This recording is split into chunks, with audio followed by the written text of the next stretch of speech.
This video I will tell you that how to use Chat GPT in your Android mobile phone. So this is very simple. So first of all you need to open up the Chrome browser. Open up Chrome browser and search for Chat GPT here and let it search, and then just tap on this first link, which is the introducing Chat GPT. Tap on this one because Chat GPT doesn't have the official application on the Play Store. Okay, so we have to do this, so it will take some time according to the speed of your internet here.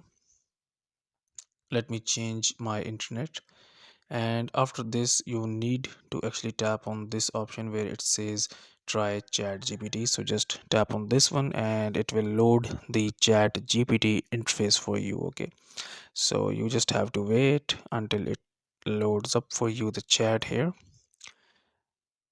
and here you go. This is the same interface when you open up the Chat GPT on a desktop or laptop. So now you can actually start writing something. So let's suppose that write 50 words story on like thirsty crow. Tap on this one and it will actually write a story for you. So that's how to use Chat GPT on your Android mobile phone. So guys, if you find this video useful, kindly like this video and subscribe to my channel, and I will see you in the next video.